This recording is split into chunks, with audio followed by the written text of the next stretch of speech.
அடேங்கப்பா, என்ன ஒரு ட்விஸ்ட் பாருங்க. நீ என்னை வச்சு செஞ்சதுல எனக்கு கிடைச்ச ஒரே ஒரு நல்ல விஷயம் என்ன தெரியுமா? இதோ இதத்தான். அமைதியான ஒரு ஹோட்டல் ரூம்ல ஹேசல்னு ஒரு பொண்ணு செமக்கூலா தன்னோட அப்பியரன்ஸை சரி பண்ணிக்கிறா. கொஞ்ச நேரத்துக்கு முன்னாடி தான் ஒரு கில் பண்ணிட்டு இப்ப எந்த ஒரு ட்ரேஸும் இல்லாம ஃபிங்கர் பிரிண்ட்ஸ் உட்பட எல்லாத்தையும் கேர்ஃபுல்லா தொடச்சி எடுக்கிறா. ஹேசல் சாதாரண டீனேஜ் பொண்ணு இல்லைங்க. ஒரு கோஸ்டா, ஒரு ப்ரொஃபஷனல் அசாசினா வளர்க்கப்பட்டவ. எந்த எவிடன்ஸும் இல்லாம வேலை முடிப்பா. 20 வருஷம் கழிச்சு ஹேசல் பாஸ்டோல ஒரு சின்ன ரெஸ்டாரண்ட் நடத்துறா. அவளோட கஸ்டமர்ஸ் ஜோக் பண்ணி பழைய ஃப்ரெண்ட்ஸ் மாதிரி டீஸ் பண்ணுவாங்க. ஆனா ஹேசல் ரொம்ப காஷியஸா இருக்கா. அவளோட பாஸ்ட் ரொம்ப டீப்பா புதைஞ்சிருக்கு. அதை அப்படியே வச்சுக்கிறேன் தான் அவன் நினைக்கிறா. ஒரு குவைட் லைஃப் தான் வேணும் அவளுக்கு. ஆனா பாஸ்டோ பாஸ்ட சும்மா இருக்க விட மாட்டேங்குது. இதுதான் பாஸ்டோல புதைஞ்சிருக்கு. ஒரு நாள் ஆஃப்டர்நூன்ல ஒரு லோக்கல் போலீஸ் ஆஃபீஸர் அவங்களோட பில்லை பே பண்ண வர்றாரு. ஆனா ஹேசல் அவரோட மணியை வாங்க மறுத்துடுறா. அவளை பொறுத்த வரைக்கும் போலீஸ்காரங்களோட நல்ல ரிலேஷன்ஷிப் வச்சுக்கிறது ஒரு ஸ்மார்ட் பிஸ்னஸ். அவளோட டாட்டா ஜாய் அதை டிஸ்அக்ரி பண்ணி அவங்க அம்மாவை எதிர்த்து பேசுறா. ஆனா ஹேசல் ஸ்ட்ராங்கா நிக்கிறா. அவங்க கான்வர்சேஷன்ல ஹேசல் டிராவிஸை நோட்டீஸ் பண்றா. ஆஹா, அடுத்து என்ன நடக்குமோ?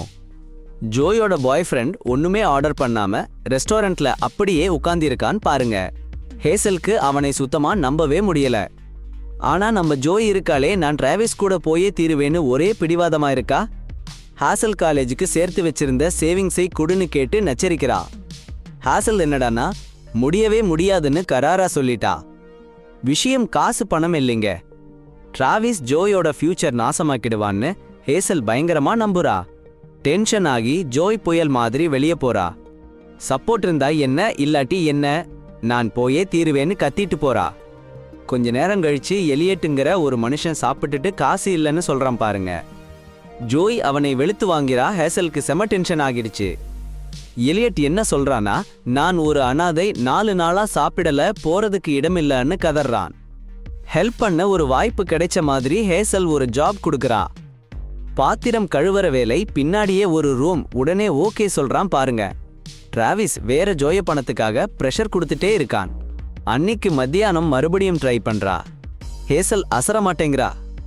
அடுத்த நாள் ஹேசல் ஒரு கஷ்டமான கஸ்டமர் டீல் பண்ணிட்டு இருக்கும்போது ஜோய் டிராவிஸ் கூட டின்னர்ல நுழையறத பாக்குறா. ஜோய் சன்கிளாஸ் போட்டுட்டு யாருக்கும் தெரியாம போகலாம்னு பாக்குறா. ஹேசல் விடுவாளா என்ன? சட்டன்னு புடிச்சு சன்கிளாஸ உருவுறா. என்னடான்னா ஃப்ரெஷ்ஷா, சின்ன அடிதானே. ஜாய் என்னமோ டிராவிஸ் தெரியாம பண்ணிட்டான்னு சமாளிக்கிறா பாருங்க. என்ன ஒரு நடிப்பு. ஹேசல் தலையிட வேணாம்னு கெஞ்சரா. டிராவிஸ் ஃபேமிலி ரொம்ப டேஞ்சராம். ஆனா நம்ம ஹேசல் எல்லாம் தெரியும்ல. பொங்கி வரும் கோவத்தோட ரெஸ்டாரண்ட்ல இருந்து கிளம்பிட்டா. அன்னிக்கு ராத்திரி ஹேசல் ஒரு சீக்ரெட் வெப்பன் எடுக்கிறா. யோ, இதெல்லாம் யூஸ் பண்ணுவேன்னு அவளே நினைச்சிருக்க மாட்டா. அடுத்த நாள் ஹேசல் டிராவிஸ் ஒரு சின்ன ஒர்க் ஷாப்ல ட்ராக் பண்ணிட்டா. அவன் ஒரு ஃப்ரெண்டோட சிரிச்சு பேசிக்கிட்டு இருக்கான். ஹேசல் நேருக்கு நேரா கன்ஃபரண்ட் பண்ணும்போது அவன் அவளை கேலி பண்றான். துப்ப வேற துப்புறான். கொடூரம். கொஞ்சமும் ஹெசிடேட் பண்ணாம ஹேசல் அவனை அடிச்சு வீழ்த்துறா. ட்ரங்க்ல தள்ளி போனை தூக்கி எரிஞ்சிட்டு வாய டக் டேப் போட்டு மூடிடுறா. வா. அப்புறம் டெசர்ட்ல ரொம்ப தூரம் டிரைவிங் பண்ணி போறா. பல மைல் தாண்டி ஒரு பெரிய பிட் ஓரமா நிக்கிறா. ரொம்ப நாளுக்கு முன்னாடியே டிராவிஸை ஃபர்ஸ்ட் டைம் மீட் பண்ணும்போதே இந்த பிட் தோண்டி வச்சா. மாஸ். அவன் நடுங்கிற பாடியை ஓரமா இழுத்துட்டு போய் ஜோயி அவன் ஹர்ட் பண்ணுவான்னு தனக்கு எப்பவுமே தெரியும்னு சொல்றா. இந்த பிட் அவனுக்காகவே வெயிட் பண்ணிட்டு இருந்துச்சாம். அவன் அவளை திட்டுன அதே இன்சல்ட் திருப்பி சொல்றா. டமார்னு ட்ரிகர் புல் பண்றா. டிராவிஸ் காலி. ஹேசல் அப்படியே நடந்து போயிட்டா. பிட் மூட கூட இல்ல. தீ தீ தீ தீ. டின்னர்ல எலியட் கிளீன் பண்ணிட்டு இருக்கும்போது ஜேவியருக்கு ஒரு பொண்ணுக்கு சீக்கிரட்டா சாப்பாடு கொடுக்கறத பாக்குறான். வாவ். அந்த பொண்ணு உங்க ஃபேமிலி போட்டோவை ஜேவியர் கிட்ட காட்டுறா. அவனும் அந்த போட்டோவில் இருக்கிறவங்களை கண்டுபிடிச்சு ஹெல்ப் பண்றதா சொல்றான். ஆனா இதெல்லாம் ஹேசலுக்கு தெரியவே தெரியாது. மறுநாள் காலையில ஜாய் டிராவிஸுக்கு கால் பண்ண ட்ரை பண்றா. ஆனா நம்பர் நாட் ரீச்சபிள். உடனே ஹேசலை நேருக்கு நேரா கன்ஃபரண்ட் பண்ணி எக்ஸ்பிளனேஷன் கேட்கறா. ஹேசல் ரொம்ப காமா டிராவிஸோட பேசினதாகவும் அவன் டவுன் விட்டு போறதுக்கு டிசைட் பண்ணிட்டான் என்றும் சொல்றா. என்ன ட்விஸ்ட் பாருங்க. அதே நாள் சாயங்காலம் ஹேசலும் எலியட்டும் ரெஸ்டாரண்ட்ல ஒரு சஸ்பீஷியஸ் மேன் எலியட்டோட போட்டோவை எடுத்துட்டு இருக்கிறத கவனிக்கிறாங்க. ஹேசல் கன்ஃபரண்ட் பண்ணதும் அவன் அதை ஹாபின்னு சொல்லிடுறான். ஆனா அவசரமா கிளம்பி போயிடுறான். அவனோட நர்வஸ் பிஹேவியர் ஹேசலுக்கு இன்னும் சஸ்பீஷியஸா அதிகமாக்கிடுச்சு. அடடே, என்ன நடக்குது? கொஞ்ச நேரத்திலேயே ஹேசல் எலியட்ட கிச்சன்ல தனியா பாக்குறா. அவன் ரொம்ப கோவமா ஒரு ராக்க ஓடறான். இது ஹேசலுக்கு இன்னும் சஸ்பெக்ட் அதிகமாக்கிடுச்சு. அன்னிக்கு ராத்திரி எலியட் ஒரு தொந்தரவான ட்ரீம்ல இருந்து எழுந்திருச்சு வெளியே போறான். ஹேசல் அங்க வந்து முன்னாடி வாட்ச் பண்ண ஒரு மேனை பத்தி கேக்குறா. எலியட் அவனுக்கு அந்த மேனை தெரியாதுனும் அவன் எதையும் ஹைட் பண்ணலனும் சொல்றான். நம்புற மாதிரியா இருக்கு. லேட்டரா ஹேசல் அதே மேனை சிட்டிங். ஐயோ, அப்புறம் என்னாச்சு? கார்ல எலியட்ட ஃபாலோ பண்ணிட்டே இருக்கா. ஏதோ சரியில்லைன்னு தோணுது, விசாரிச்சே ஆகணும். ஒரு மோட்டலுக்குள்ள போறான். ஹேசல் உள்ள ஸ்னீக் ஆகுறா. அங்கே ஒரு ஆளை சர்ப்ரைஸா பிடிச்சு நாக் அவுட் பண்றா. ஐயோ, அந்த ஆளு முழிச்சு வந்துட்டான். ஹேசல் டக்குன்னு கண்ணை தூக்கி அவன் மூஞ்சுக்கு நேரா காட்டுறா. அவன் என்ன சொல்றான்னா, அவன் போலீஸ் ஆபீசர் இல்லையாம், ஒரு ஃப்ரீலான்ஸ் ஜேர்னலிஸ்டாம். எலியட்டோட கேர்ள் ஃப்ரெண்ட் டெத் காரணமா அவனை இன்வெஸ்டிகேட் பண்ணிட்டு இருக்கானாம். அப்பப்பா. ஹேசல் அவனை லேப்டாப்பை திறக்க சொல்றா. அதுல என்ன இருக்குன்னா, எலியட் ஒரு காலத்துல ரொம்ப பெரிய ஹார்ட் சர்ஜனாம்.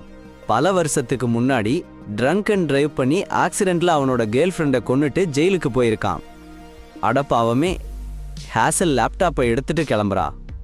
அடுத்த நாள் காலையில ஜாய் டிராவிஸை காணும்னு அழுதுட்டு இருக்கா. ஹேசல் அவளை சமாதானப்படுத்த ட்ரை பண்றா. ஆனா ஜாய் அவளை ஒதுக்குறா. அதுக்குள்ளே ஹில் வந்து நிக்கிறான், ஹேசலோட பழைய ஃப்ரெண்டு. அவன் ஒரு பேட் நியூஸ் சொல்றான். அவங்களோட பழைய பாஸ்வாகன் ஜெயிலில் இருந்து ரிலீஸ் ஆகிட்டாராம். உடனே இன்னைக்கு நைட் பழைய ஹேங் அவுட்ல மீட் பண்ணணுமாம். ஹில் எச்சரிக்கிற வாகனுக்கு ஜாய் பத்தி எல்லாம் தெரிஞ்சிருச்சாம். மீட் பண்ண மறுத்தா ஜாய்க்கு ஆபத்துன்னு சொல்றான். அடுத்த நாள் பிரேக்ஃபாஸ்ட்ல, டேய் மக்களே கேளுங்க, ஹேசல் கடைசியா எலியட் கிட்ட மனசை திறந்துட்டா. அந்த ஜேர்னலிஸ்ட் பத்தியும் ஃபைல்ஸ் எல்லாத்தையும் காமிச்சிட்டா. எலியட் என்ன சொல்றாருன்னா, அந்த ஆக்சிடென்ட் முன்னாடி ஜேர்னலிஸ்டோட ஃபாதர் சர்ஜரியில காப்பாத்த தவறிட்டாராம். அதுல இருந்து அந்த மனுஷன் எலியட்டோட லைஃப் ஆர்டிகிள்ஸ் போட்டு தொல்லை பண்ணிட்டே இருக்கானாம். இதை கேட்டதும் ஹேசல் ஒரு முடிவோட சொல்றா. ஜாய்ஸ் பத்திரமா பாத்துக்கோ, எனக்கு லாஸ் வேகாஸ்ல முடிக்காத பிசினஸ் ஒன்று இருக்குதுன்னு சொல்றா. ஐயையோ. அன்னிக்கு நைட்டு ஹேசல் லாஸ் வேகாஸ்ல ரொம்ப நாளா அவாய்ட் பண்ணின மீட்டிங் காக போறா. வான் பாக்கறா. அவன் தான் ஹேசலோட ஓல்ட் ஹேண்ட்லர். அப்பப்பா, உண்மையெல்லாம் வெளியே வருது. வான் ஹேசல் 15 வயசுல எடுத்து கொலை பண்றதுக்கு ட்ரெயின் பண்ணியிருக்கான். இப்போ அவனுக்கு ஒரு ஃபைனல் ஜாப் வேணுமாம். டார்கெட் யாரு தெரியுமா? பெரி கேம்பிள். அடங்கொன்னே, நம்ம வேலை தொடருது. பெரி கேம்பிள் டவுனுக்கு வந்துட்டான். ஹேசல் முடியாதுன்னு சொல்றா. வான் ஏற்கனவே பேமெண்ட் அனுப்பிட்டானாம். ஆனா ஹேசல் முடிஞ்சு போச்சுன்னு சொல்றா. அப்போ வான் ஒரு பாம் தூக்கி போடுறான். எனக்கு ஜாயையும் டிராவிஸையும் தெரியும்னு சொல்றான். மெசேஜ் ரொம்ப கிளியர். ஹேசல் ஒத்துக்கலைனா ஜாய்ஸோட லைஃப் ரிஸ்க்ல இருக்குது. வழி இல்லாம ஹேசல் அந்த மிஷன் அக்செப்ட் பண்ணிக்கிறா. அப்புறம் நைட்டு ஐயோ ஐயோ என்ன நடக்க போகுதோ. அடேங்கப்பா, கேசினோல பெரி இருக்கிறத ஹேசல் கச்சிதமா உறுதி பண்றா.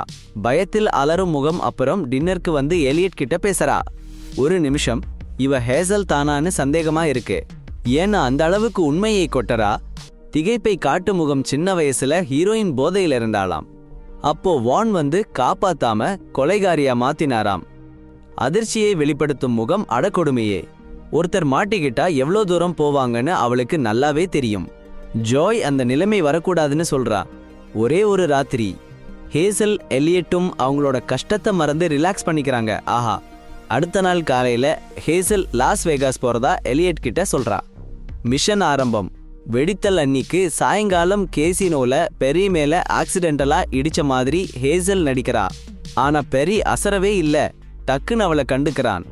ஏன்னா 2 பேரும் முன்னாடி வெறும் ஃப்ரெண்ட்ஸ் இல்லையாம், லவ்வர்ஸாம். சுற்றும் இதயங்கள். அந்த பழச வச்சு பெரியோட நம்பிக்கையை வாங்குறா ஹேசல். பெரி அவளை தன்னோட ரூமுக்கு கூப்பிடுறான். அவன் தன்னோட வேலையை பத்தி பேசி ட்ரிங்க் அடிக்கும்போது ஹேசல் ரகசியமா விஷத்தை அவன் கிளாஸ்ல கலக்கிறா. குளிர்ந்த முகம். அவன் குடிக்கிறதுக்கு முன்னாடி பெரி இன்னும் அவளை லவ் பண்றதாவும் வேற யாரையும் அப்படி ஃபீல் பண்ணினது இல்லைன்னு சொல்றா. ஹேசல் அவனை தடுத்து நிறுத்துறா. வாய் மூடப்பட்டுள்ள முகம். அடிங்கப்பா, என்ன ஒரு திருப்பம் பாருங்க. பெரிய ஒரு கிஸ் பண்ணிட்டு அந்த விஷத்தை குடிச்சிய தூக்கி எரிஞ்சிட்டா. யோ பாவம். அவளால பெரிய கொல்ல முடியல. ஆஹா. அடுத்த சில நாளில் பெரி ஹேசலுடன் ரீகனெக்ட் பண்ண ட்ரை பண்றான். ஆனா அவளையே டவுட் பண்ணிக்கிறா. என்ன பண்ணணும்னே தெரியாம கன்ஃபியூஸ் ஆகிட்டா. தூரத்துல எலியட் வானியும் பில்லியும் சந்திக்கிறான். அடேங்கப்பா, ட்விஸ்ட் பாருங்க. எலியட் ஆரம்பத்துல இருந்து ஹேசல் ஸ்பை பண்ணிட்டு இருக்கானாம். வான் ரெகுலர் அப்டேட்ஸ் வேணுமாம். திரும்பி ரெஸ்டாரண்ட்ல ஷெரீஃப் ஹேசல் பக்கத்துல மிஸ்ஸிங் டீனேஜர்ஸ் பத்தி ஒரு வார்னிங் கொடுக்கிறார். ஹேசல் ஹாவியர் கிட்ட கேட்கிறா, ஆனா அவனுக்கு ஒன்றும் தெரியல. ஆனா சிச்சுவேஷன் சீரியஸா இருக்குது. அப்போ ஹில் ஒரு கஸ்டமர் மாதிரி உள்ள வர்றான். ஜாய் சர்வ் பண்ண ட்ரை பண்றா, ஆனா ஹேசல் வேகமா வந்து சர்வ் பண்றா. ஹில் ரொம்ப பொலைட்டா இருக்கான். ஆனா பெரி நாளைக்கு டவுன் விட்டு போக போறதா ஹேசல் ஒரு வார்னிங் கொடுக்கிறான். அவளோட மிஷன் சீக்கிரமா முடிக்கணும், இல்லனா ஜாய் டேஞ்சர்ல இருப்பாளாம். டென்ஷன்ல ஹேசல் எலியட் கிட்ட ஆறுதல் தேடுறா. திரும்ப லாஸ் வேகாஸ் போகணும்னு சொல்றா. எலியட் ஜாயை ப்ரொடெக்ட் பண்றதுக்காக அங்கேயே இருக்கிறதா ப்ராமிஸ் பண்றான். எலியட் குட் பை சொல்லிட்டு ஜாயை பார்க்க ஹேசல் ரெஸ்டாரண்ட்டை விட்டு கிளம்புறா. எலியட் அவளை தடுக்க ட்ரை பண்றான். ஆனா அவ போறதுல ரொம்ப உறுதியா இருக்கா. ஒன்ஸ் அவ போனதும் எலியட் வாகனுக்கு இன்னொரு அப்டேட் அனுப்புறான். அப்புறம் லாஸ் வேகாஸ்ல ஹேசல் பெர்ரிக்கு டெக்ஸ்ட் பண்ணி அவனோட ஹோட்டல்ல ஒரு மீட்டிங் அரேஞ்ச் பண்றா. பெர்ரி ரொமான்டிக்கான டின்னர் ரெடி பண்றான். சடன்லி அவனுக்கு ஒரு என்வலப் கிடைக்குது. அதுல ஜாயோட போட்டோ இருக்கு. கூடவே அவர்ஸ் வித் லெட்டர் ஹெச்னு ஒரு மெசேஜ் இருக்கு. பெர்ரிக்கு டக்குன்னு ஜாய் அவ பொண்ணுன்னு புரியுது. அவன் ரியாக்ட் பண்றதுக்குள்ள அவனோட வைஃப் ரூம்குள்ள வர்றா. பெர்ரி உடனே அந்த சர்ப்ரைஸ் அவளுக்காக தானே பிரிட்டன் பண்றான். அதே டைம்ல ஹேசல் தன்னோட பிளானை மாத்திட்டு வான்ஸ் ஹெட் குவார்ட்டர்ஸ்க்கு கிளம்புறான். கார்ட்ஸ் அவளை சர்ச் பண்ணி ஒரு வெப்பன் கண்டுபிடிச்சதும் அவ டக்குன்னு சண்டை போட்டு அவங்கள கொல்றா. வேன் தூரத்துல இருந்து பார்த்துட்டு பில் அவளை ஸ்டாப் பண்ண சொல்றான். ஆனா ஹேசல் பில்லையும் கொன்னுடுறா. அதுக்கப்புறம் அவ வாகனை தேடுறா. அவங்க ஃபைனல் ஒருத்தருக்கு ஒருத்தர் ஃபேஸ் டு ஃபேஸ் வரும்போது ஹேசல் அவனை சுடுறா. ஆனா வேன் அவளை ரிமைண்ட் பண்ண ட்ரை பண்றான். ஆஹா, அடுத்து என்ன நடக்கும்னு பாப்போமா? அடிமைத்தனத்திலிருந்து காப்பாத்தினது அவன் தானாம். எலியட்டா அவன் கூட வேலை செய்யறான். அப்படியா? என்னையா நீ வேற லெவல்ல காமெடி பண்ற? நம்ப முடியலையா உனக்கு? நம்ப மாட்டியா? வேணும்னா நீயே அவனை கேளு. வான் அட்டாக் பண்ண வரான். ஆனா நம்ம ஹேசல் தப்பிச்சு ஒரே போடு, முடிஞ்சது கதை. நான் தான் உன் உயிரை காப்பாத்தினேன். அன்றிரவு ஹேசல் ரொம்ப அமைதியா வீட்டுக்கு போறா. கை கால் அலம்பிட்டு ஜாய் தூங்கிட்டு இருக்காளான்னு பாக்குறா. அடுத்த நாள் காலையில ஹேசல் ரெஸ்டாரண்ட்குள்ள போறா. எல்லியட்டை வேண்டுமென்றே கண்டுக்காம போறா. அவளோட கோல்ட் சைலன்ஸ் எல்லியட்டையே ஷாக் ஆக்கிடுச்சு. என்னடா நடக்குதுன்னு அவனுக்கு பயம் வந்துருச்சு. இன்னொரு பக்கம் ஹேசலும் ஜாயும் இருந்த ரிலேஷன்ஷிப் கொஞ்சம் கொஞ்சமா சரியாகுது. டக்குன்னு டிராவிஸ் ரத்தம் சொட்ட சொட்ட நிலை தடுமாறி பேக் டோர்ல வந்து நிக்கிறான். ஜாய் ஒரு ஃப்ரெண்டை பார்க்கணும்னு சொல்லிட்டு வேக வேகமா கார் எடுத்துட்டு போறா. ஹேசல் அவளை தடுத்து நிறுத்துறதுக்குள்ள போயிட்டா. கொஞ்ச நேரத்துல ஹேசலுக்கு ஜாவியர் காணும்னு தெரியுது. எலியட்ட கேட்டா பதில் சொல்லாம மழுப்புறான். அப்புறமா பேசிக்கலாம்னு சொல்றான். ஏதோ சரியில்லைன்னு உணர்ந்த ஹேசல் வெளியே போறா. ரெஸ்டாரண்ட் பின்னாடி ஒரு ஆள் ஜாவியர் அடிச்சிட்டு இருக்கான். ஹேசல் உள்ள போறா. அடங்கொன்னியா,